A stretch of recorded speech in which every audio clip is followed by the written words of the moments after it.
अस्सलाम वालेकुम। अकाउंटिंग में आज टॉपिक है हमारा रिस्पॉन्सिबिलिटी। लेकिन जिस तरह जो भी ऑर्गेनाइजेशनल स्ट्रक्चर हो हमेशा एक हायरार्की पे बेस करता है, जहाँ डिफरेंट लेवल्स पर डिफरेंट मैनेजरियल पॉइंट्स पे रिस्पॉन्सिबिलिटीज़ असाइन की जाती हैं।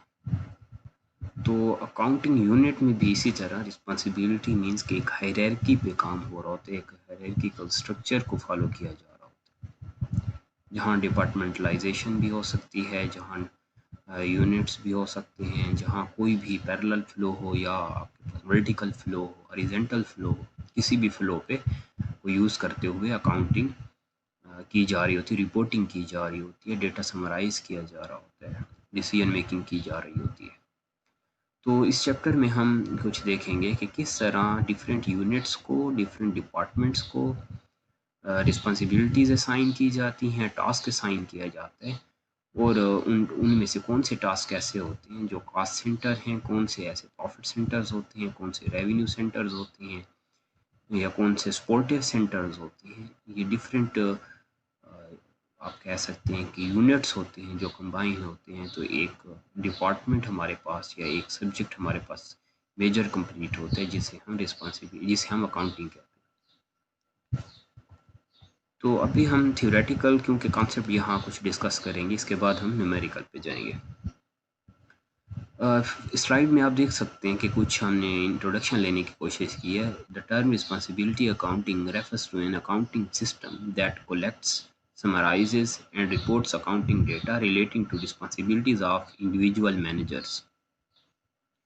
क्योंकि हम मैनेजरियल अकाउंटिंग देख रहे हैं, तो यहाँ हर एक मैनेजर को जो भी रिस्पॉन्सिबिलिटीज असाइन की गई हैं, जो भी टास्क असाइन किए गए, जो भी प्रोजेक्ट्स असाइन किए गए, जो भी उन प्लान्स किए गए हैं हर एक मैनेजर के लिए या हर एक यूनिट के लिए, तो अब हर मैनेजर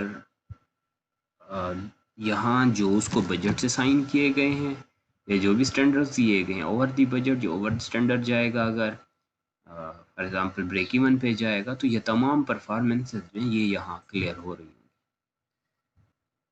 तो जैसे आपने देखा कि दिस सिस्टम और this field is related with responsibilities of individual managers, कि हर एक इंडिविजुअल मैनेजर को, एक वर्कर को या एक टीम को क्या रिस्पॉन्सिबिलिटीज दी गई थी और उस टीम के परफॉर्मेंस क्या रही। यानी परफॉर्मेंस मेजरमेंट में, या आप जब परफॉर्मेंस एनालाइज करते हैं, जज करने की कोशिश कर रही हैं, तो अब आपको हर एक यूनिट में हर एक टीम और टीम लीड को देखना होगा। तो अगर यहाँ हम एनालाइज कर लें, तो फिर हम एक आप कह सकते हैं समेटिव कंट्रोल में जा पाएंगे, कलेक्टिव कंट्रोल में फिर जा पाएंगे। तो ये ऑब्जेक्टिव होता है रिस्पॉन्सिबिलिटी अकाउंटिंग का।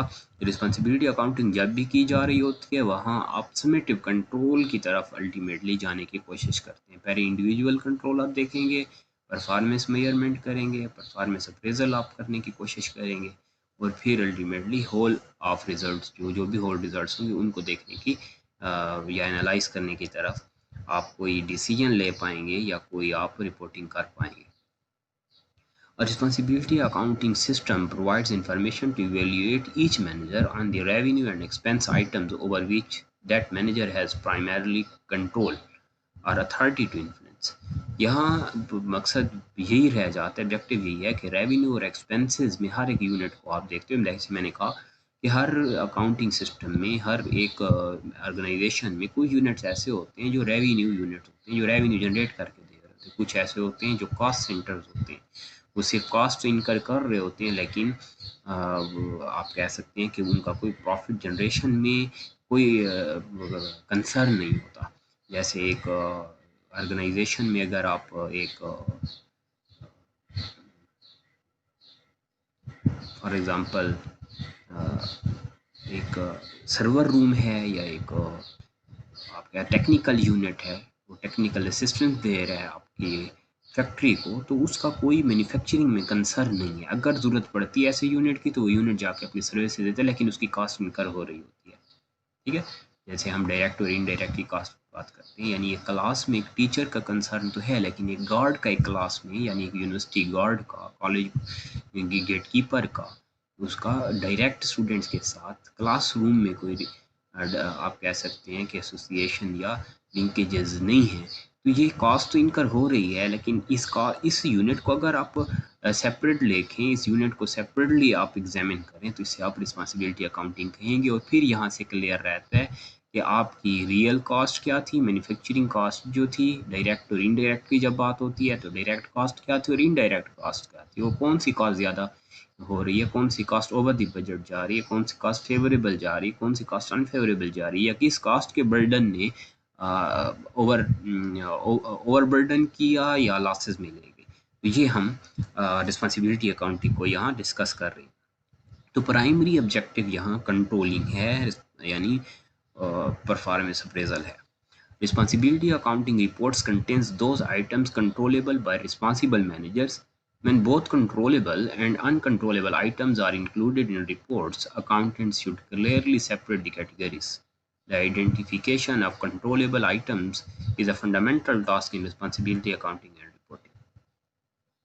तो यहाँ आपको हमने ये पॉइंट हम ले रहे हैं कि आप अकाउंटेंट हैं, आप अकाउंट मैनेजर हैं, आप बिजनेसमैन, एंटरप्रेन्योर हैं, तो आपको ये देखना होगा कि आपके पास कौन कौन से यूनिट काम कर रहे हैं, और हर यूनिट की देखें कहा गया कंट्रोलेबल आइटम्स या फंडामेंटल टास्क। तो यहाँ आप क्योंकि कंट्रोल करने की करना ज़रूरी है, यही मकसद ऑब्जेक्टिव रहता है कि जैसे मैंने कहा कि कितने बजट्स हम दे रहे हैं, या असाइन कास्ट क्या, अप्लाइड कास्ट जिसे हम कहते हैं, अप्लाइड कास्ट क्या, एक्चुअल कास्ट क्या पड़ रही है, और बजटेड कास्ट क्या थी। इन तीनों का कंपैरिजन में आपको स्पेंडिंग वेरियंस भी नज़र आ जाते हैं, आइडल कैपेसिटी भी नज़र आ जाती है। तो जब आइटम्स को कंट्रोल करना है तो आप उन यूनिट्स पे सिर्फ नज़र ना रखें जो यूनिट्स आपके मैन्युफैक्चरिंग में या आपके रेवेन्यू जनरेटिंग यूनिट्स हैं। आप सर्विसेज सेक्टर्स पे भी देखें, सर्विस सेक्टर्स को भी आप एनालाइज करें, या तमाम अलग-अलग हर एक यूनिट्स को सेपरेटली आप उनकी अकाउंटिंग करें, उनकी रिपोर्टिंग करें या समराइजेशन। यहाँ से अल्टीमेटली ये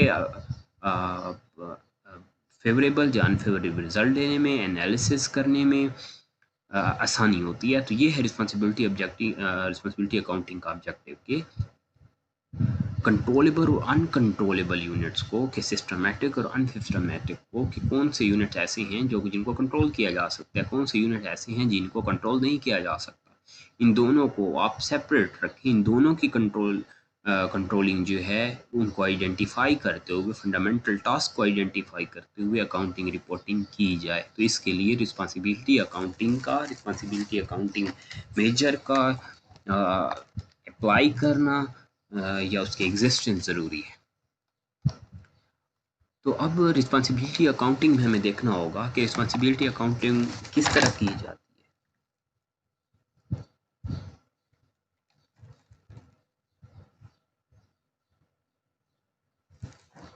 जिसमें फर्स्ट हमारे पास है रिस्पॉन्सिबिलिटी सेंटर्स। देखें, या तो सेंट्रलाइज्ड आप बाज़ औक़ात देखते हैं कि हायरार्की नज़र आती है, या डिसेंट्रलाइज नज़र आती है। सेंट्रलाइज ये होती है कि टॉप मैनेजमेंट जो है वो रिस्पॉन्सिबल होती है डिसीजन मेकिंग में, फ्लो ऑफ डिसीजंस में, या ये जो फ्लो चलता है जिसे हम अकाउंटिंग फ्लो कहते हैं, रिस्पॉन्सिबिलिटी फ्लो कहते हैं, कि पैरेलल हो सकता है, हॉरिजॉन्टल हो सकता है, वर्टिकल हो सकता है, हेलो सिस्टम, ये डिफरेंट हो सकते हैं। अब अगर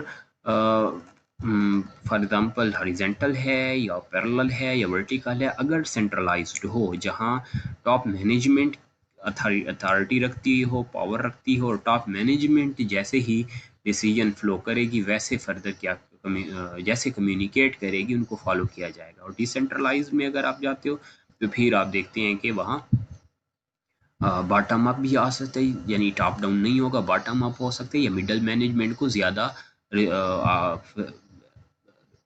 फैसिलिटेट किया जाता है, मिडल मैनेजमेंट को ज़्यादा रिस्पॉन्सिबल किया जाता है। तो आप देख लें रिस्पॉन्सिबिलिटी सेंटर्स क्या होंगे। और decentralise environment result in highly dispersed decision making as a result,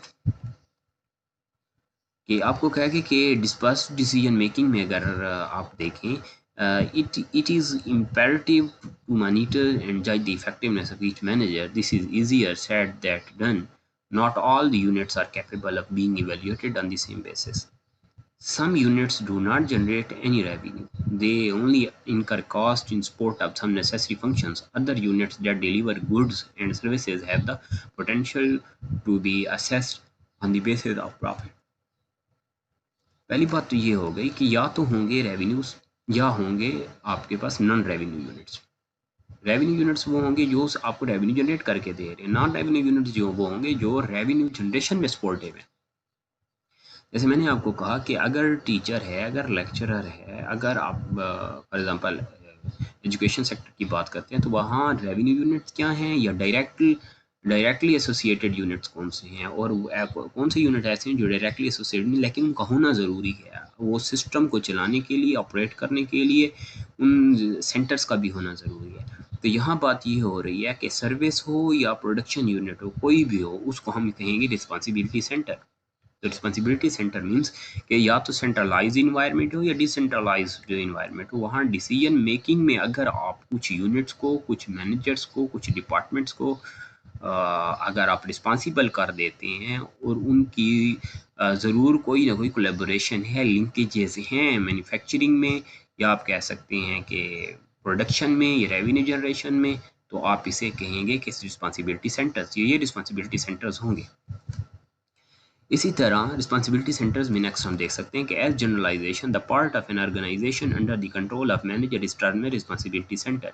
कि कोई भी ऑर्गेनाइजेशन का पार्ट, कोई भी ऑर्गेनाइजेशन का यूनिट, कोई भी ऑर्गेनाइजेशन का डिपार्टमेंट जो या कोई भी फैक्टर, कोई भी कंपोनेंट जो किसी की भी रिस्पॉन्सिबिलिटी में आ रहा है उसे आप रिस्पॉन्सिबिलिटी सेंटर कहेंगे। यानी आपको for example as a student अगर एक टास्क दे दिया जाता है और एक टास्क में पहले आपको कोई टीम बना लिया जाता है, टीम में तो टीम में कुछ लोग ऐसे होंगे जिनको रिस्पॉन्सिबल कर लिया जाएगा, ये रिस्पॉन्सिबल हैं। अब इसे कहा दिया जाएगा एक टीम है तो टीम लीड जो है, टीम लीड के अंदर जितने लोग आ रहे ये साम रिस्पॉन्सिबिलिटी सेंटर होगा। रिस्पॉन्सिबिलिटी सेंटर में किस तरह आपने एज अ मैनेजर रिस्पॉन्सिबिलिटीज़ को डिस्ट्रीब्यूट किया है, as a manager responsibilities assign की हैं, तो फिर उसे आप फर्दर रिस्पॉन्सिबिलिटी सेंटर्स बनाएंगे। इसका मतलब है responsibility centres with in responsibility centre. ये रिस्पॉन्सिबिलिटी आप कह सकते हैं कि एक टीम में फर्दर कितने लोग हैं, तो जो हर एक पर्सन को आप एज अ मैनेजर रिस्पॉन्सिबल कर रहे हैं तो इसे भी रिस्पॉन्सिबिलिटी सेंटर कहा जाएगा। तो कोई भी ऐसा यूनिट जिसको कोई मैनेजर कंट्रोल कर रहा हो तो उसे आप रिस्पॉन्सिबिलिटी सेंटर कहेंगे। To aid performance evaluation, it is the first necessary to consider the specific character of each responsibility center. पहली बात ज़रूरी है परफॉर्मेंस इवेल्यूशन के लिए कि आप रिस्पॉन्सिबिलिटी सेंटर की फीचर्स या उसके करेक्टर्स या उसकी रिस्पॉन्सिबिलिटीज़ को, पोजीशन को ज़रूर यहाँ देख लें, एनालाइज कर लें। सम रिस्पॉन्सिबिलिटी सेंटर्स और cost centres and other are profit centres. Responsibility centres में कुछ, जैसे अभी मैंने कहा कि प्रॉफिट सेंटर्स होते हैं, कुछ कॉस्ट सेंटर्स। प्रॉफिट सेंटर्स का मतलब ये हुआ कि ऐसे यूनिट्स जो डायरेक्टली इन्वॉल्व हैं, जैसे मैंने आपको कहा कि सेल से इन्वॉल्व हैं और सेल यूनिट जितना होगा वो वर्कर्स जितने होंगे, सेल मैनेजर होगा, ये सब कुछ प्रॉफिट सेंटर होगा। लेकिन इसी तरह अगर इस ऑर्गेनाइजेशन की या इस सेल यूनिट की कोई अकाउंटिंग कर रहा है या कोई उसकी फाइनेंस सेक्टर में इन्वॉल्व है, यूनिट में इन्वॉल्व है, या कोई यूनिट सर्विसेज दे रहा है, इलेक्ट्रॉनिक का यूनिट है, टेक्निकल असिस्टेंस यूनिट है, तो ऐसे यूनिट जो हैं वो कॉस्ट सेंटर होंगे, सिर्फ वो प्रॉफिट सेंटर्स नहीं होंगे। यानी किसी भी डिपार्टमेंट में, यूनिट में कुछ डिपार्टमेंट, किसी भी डिपार्टमेंट में कुछ यूनिट्स ऐसे होते हैं जो प्रॉफिट सेंटर्स होते हैं, कुछ यूनिट्स ऐसे होते हैं जो कॉस्ट सेंटर्स होते हैं। प्रॉफिट सेंटर भी कॉस्ट इनका ज़रूर कर रहा होता है लेकिन वो प्रॉफिट जनरेट भी करके दे रहा होता है। लेकिन कुछ यूनिट ऐसे हैं जो कुछ जनरेट करके नहीं दे रहे होते। जैसे अगर आप एजुकेशन सेक्टर की बात करें, आप सर्विस हॉस्पिटलाइजेशन की बात करें, तो वहाँ आप देखते हो कि काफ़ी यूनिट्स ऐसे हैं जो सिर्फ कॉस्ट यूनिट हैं, जिनका रेवेन्यू जनरेशन में कोई रोल नहीं है, सिर्फ वो कास्ट इनकर्ड उन यूनिट पे हो रही होती है, लेकिन उन यूनिट को बंद भी नहीं कर सकते। अगर उन यूनिट को बंद कर लिया जाए तो फर्दर प्रॉफिट सेंटर ऑपरेट नहीं हो पाएगा, प्रॉफिट सेंटर फंक्शनल नहीं रहेगा। On a broader scale, some are considered to be investment centers. अगर इसी तरह देखा जाए तो कुछ सेंटर्स इसमें इन्वेस्टमेंट सेंटर्स भी हो सकते हैं, सेक्टर्स भी हो सकते हैं। Logical method of assessment will differ based on the core nature of the responsibility sector. लेकिन ये सब कुछ रिस्पॉन्सिबिलिटी सेंटर्स या आप कह सकते हैं कि कॉस्ट सेंटर या प्रॉफिट सेंटर्स जो हैं ये एक दूसरे से डिफ़र हैं, इनकी नेचर बेस करती है। जैसे हम यूनिवर्सिटी की बात करें तो वहाँ एक सर्वर रूम में देखा जाता है कि कुछ लोग बैठे हैं, कुछ वर्कर बैठे हैं, टेक्निकल यूनिट है वो।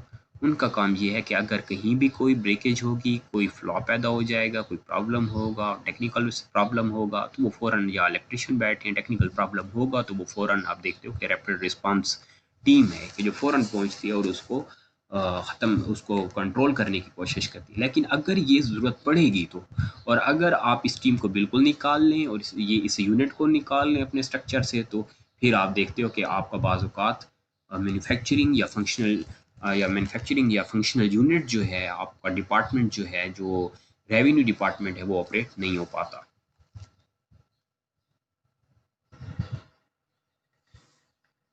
तो अब देखें, अब हमारे पास जो स्लाइड है, यहाँ हम कॉस्ट सेंटर पे बात करेंगे। जो प्रीवियस स्लाइड में जैसे बात हुई कि कॉस्ट सेंटर्स यानी डिफरेंट सेंटर्स किसी भी जैसे आप देखते हो कि मैन्युफैक्चरिंग में या सर्विस सेक्टर हो, वहाँ काम कर रहे होते हैं, तो प्रॉफिट सेंटर्स भी हो सकते हैं, कॉस्ट में ही आपको रिस्पॉन्सिबिलिटी अकाउंटिंग इसीलिए करते हैं ताकि आपको एक एक्यूरेट, एक परफेक्ट, एक रिलायबल रिजल्ट, आपको कुछ रिलायबल रिजल्ट्स मिल पाए। तो यहाँ आपके सामने है कि cost centre is perhaps cost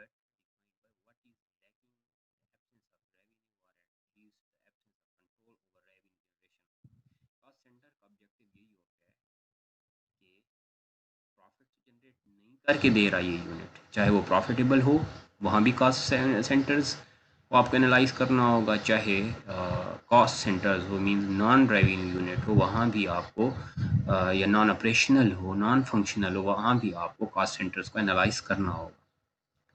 और ऑब्जेक्टिव क्या है? कंट्रोल। रेवेन्यू जनरेशन में कौन से यूनिट्स ऐसे हैं जो रेवेन्यू जनरेट करने में कॉस्ट इनकर कर रहे हैं, और इनकी कॉस्ट कौन सी ऐसी कॉस्ट ऐसी हैं डायरेक्टली है, कौन सी ऐसी है इनडायरेक्टली लिंक।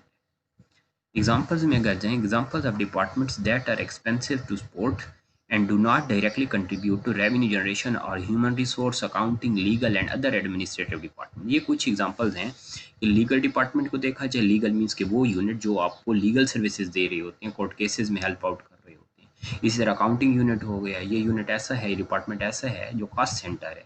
यहाँ कास्ट तो आपकी इनकर हो रही है, कास्ट एक यूनिट की पढ़ रही है, लेकिन ये यूनिट रेवेन्यू जनरेशन में या प्रॉफिट जनरेशन में डायरेक्टली लिंक नहीं है।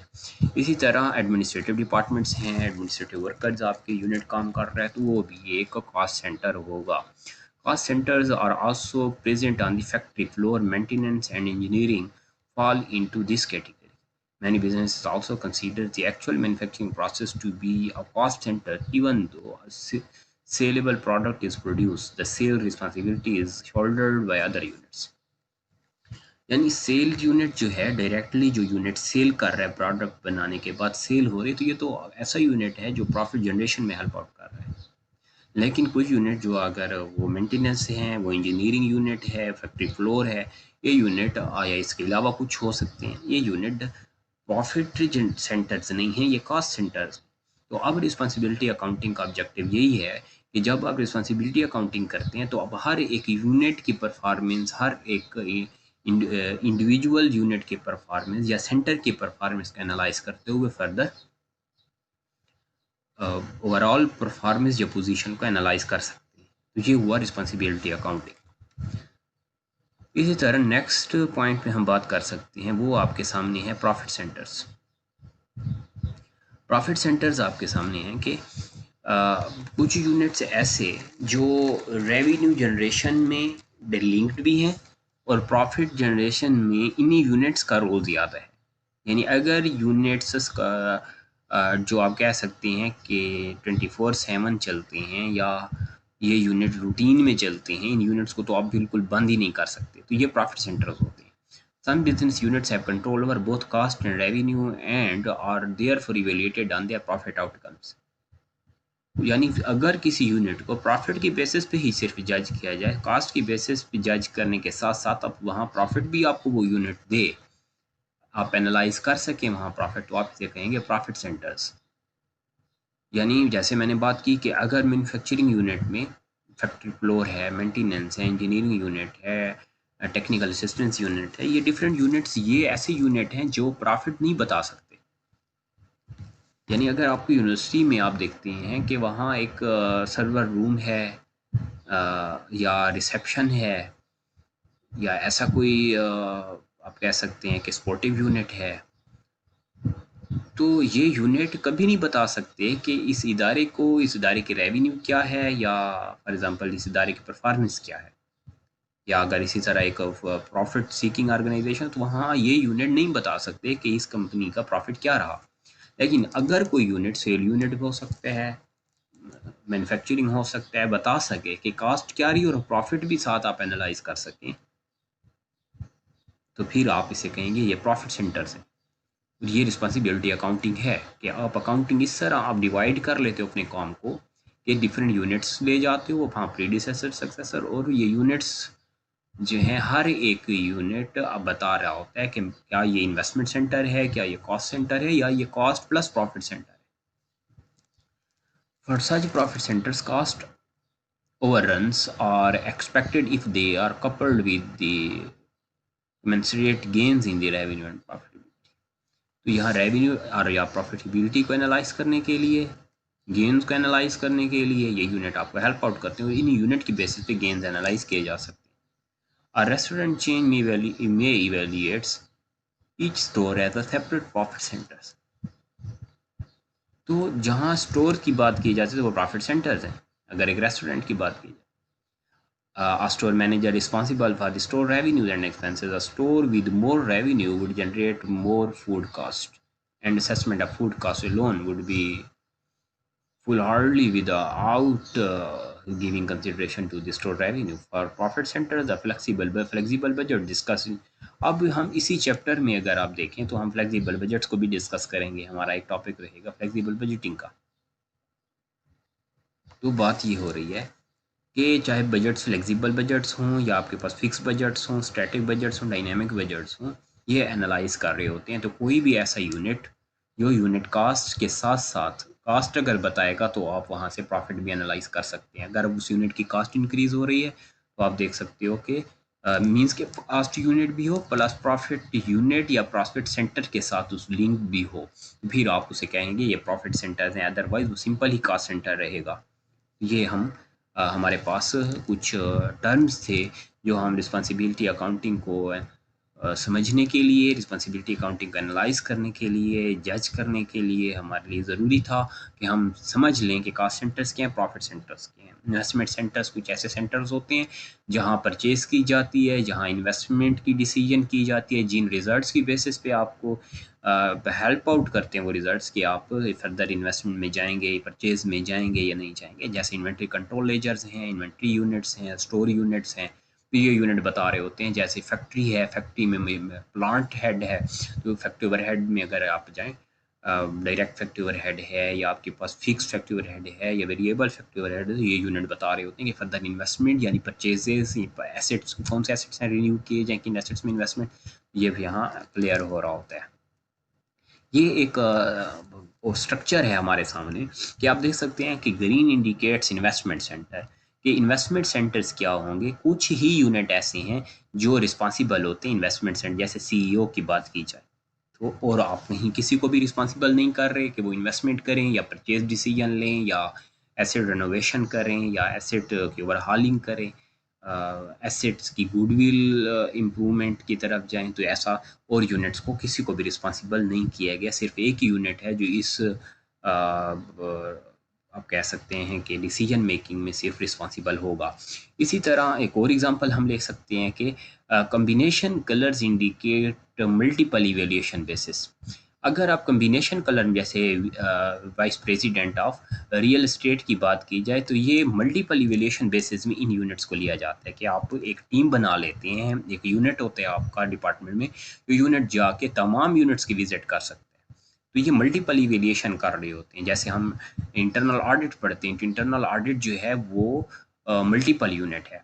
उसका काम ये है कि हर डिपार्टमेंट से आपने सीनियर लिए या रिस्पॉन्सिबल पर्सनल्स ले लिए हैं और उनको एक टीम बना ली। उनका काम है कि इंटरनल कंट्रोल करें, इंटरनल चेक करें या इंटरनल ऑडिट करें। इसी तरह येलो इंडिकेट्स कॉस्ट सेंटर। ये देखें, फाइनेंस जो है ये कॉस्ट सेंटर है, ये प्रॉफिट सेंटर नहीं है। इसी तरह प्रोक्यूरमेंट मैनेजमेंट या एचआर हो सकता है, ये सिर्फ कॉस्ट सेंटर है, इसका कोई मैन्युफैक्चरिंग में या प्रॉफिट जनरेशन में या प्रॉफिट इवैल्यूएशन में कोई रोल नहीं रहता। फूड सुपरवाइज़र जो होगा, यानी एक सुपरवाइज़र ऐसा है जो सिर्फ रिफ्रेशमेंट के लिए या फूड के लिए या डिनर या लंच लंच अगर है फैक्ट्री में या मिल में या यूनिट में, सिर्फ वो रिस्पॉन्सिबल होगा किचन वगैरह। इसी तरह है कि डिश वेयर सुपरवाइज़र, तो इन लोगों का काम ये होगा कि ये सिर्फ कॉस्ट सेंटर है। आपकी मर्ज़ी है, आप यहाँ इलेक्ट्रॉनिक्स रख सकते हैं, आप मेंटेनेंस रख सकते हैं, आप फैक्ट्री फ्लोर रख सकते हैं, ये कुछ भी है, कोई भी ऐसा यूनिट। जैसे मैंने गेट कीपर, आपको सिक्योरिटी यूनिट रख सकते हैं। तो ये ऐसे यूनिट हैं जो सर्विसेज सिर्फ प्रोवाइड कर रहे होते हैं। लेकिन ये यूनिट अगर ना हो तो आपका प्रॉफिट सेंटर जो है, प्रॉफिट प्लस कॉस्ट सेंटर जो है, वो आप देखते हो कि काम नहीं कर सकता, फंक्शनल नहीं रहता। इसी तरह blue indicates profit centres. Blue की तरफ जाएं, ये सारे प्रॉफिट सेंटर्स हैं। जैसे आपके पास ऑपरेशंस हो गया, वीपी या वाइस प्रेसिडेंट ऑपरेशन। ये आप देखें तो ये जितना भी ऑपरेशनल यूनिट होगा, चाहे वो स्टोर मैनेजमेंट है, वो चाहे वो कैटरिंग मैनेजमेंट है, लोकेशन ए टू ई है, लोकेशन ए 1 है, ये हमने बेसिकली एक कंस्ट्रक्शन की बात की है। ये एक कंस्ट्रक्शन का स्ट्रक्चर है। आप अगर एक कंस्ट्रक्शन यूनिट में देखें तो इसी तरह ही होता है कि तो ये इस तरह आप डिवाइड कर लेते हो हर एक अपने यूनिट को, हर एक सेंटर को, और फिर ये सेंटर्स हेल्प आउट करते हैं एनालिसिस में, फेवरेबल अनफेवरेबल रिव्यूज़ में, आप कह सकते हैं प्रॉफिटेबल या प्रॉफिट सिचुएशन जा रही है, लॉस की सिचुएशन जा रही है, ब्रेक इवन है या नॉर्मल लॉसेज हैं या आपके पास नॉर्मल लॉसेज, या तमाम कंडीशन जब आप एनालाइज करने की कोशिश करते हैं, रिपोर्टिंग कर रहे होते हैं जब आप, तो आपको रिस्पॉन्सिबिलिटी अकाउंटिंग को ज़रूर फॉलो करना होता है। और रिस्पॉन्सिबिलिटी अकाउंटिंग ही अकाउंटिंग को कंप्लीट कर रही होती है, यानी उसको एक मैनेजीरियल टच दे रही होती है, मैनेजीरियल व्यू दे रही होती है। तो ये आज हमने थ्योरेटिकल कॉन्सेप्ट देखा है रिस्पॉन्सिबिलिटी अकाउंटिंग का। यहाँ कोई प्रॉब्लम इशू रहे तो ज़रूर बात करनी है आपने, ज़रूर कमेंट करें। Thank you so much. अल्लाह हाफिज़।